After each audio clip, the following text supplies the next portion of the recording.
So ayun guys, no, ngayon ay araw ng linggo, tayo magbablog dito lang sa loob ng bahay at tayo ay gagamit ng 5 lingwahe.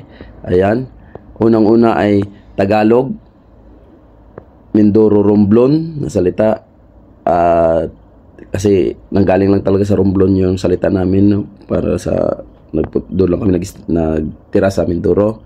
At pang-tatlo ay English, pang-apat ay Nihongo, pang-lima ay Thai. Ayan. So, simulan na natin sa Tagalog. Tagalog.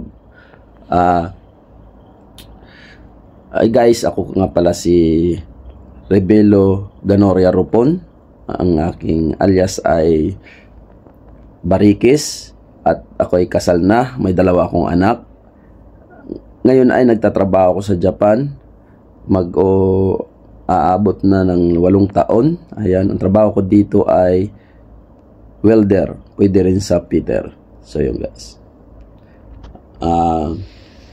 Bisaya, Romblon at Mindoro. Hi guys, akong pangaran ay si Rebelo Ganoria Ropon. Ako ay kasal, may 2 akong unga. Kaya ay gatrabaho ko dyan sa Japan. Maabot ro ako 8 tuig tanan-tanan. Ayan, akong trabaho dyan ay welder. Pwede man mag-Peter. So yun guys. At English naman. Hello guys. I'm Rebelo Ganoria Ropon. Nickname is Barikis. I'm married. I have 2 kids.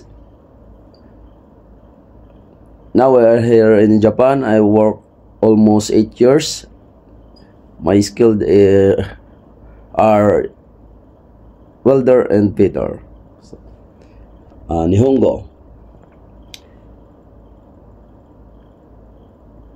Konnichiwa. Watashi no namae wa Rebelo Ganoria Ropon desu. Kikon shiteimasu. Kodomo wa 2 desu. Ima wa Nihon de hatarakite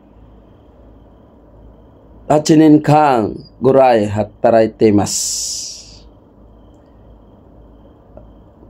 仕事は輸出とかピットです。yung Nihongo. Ito guys, ang Thai. 学了新虾，我了新西说。进行呼吸后，清醒下，小心，黄星星，估计几声啊，我。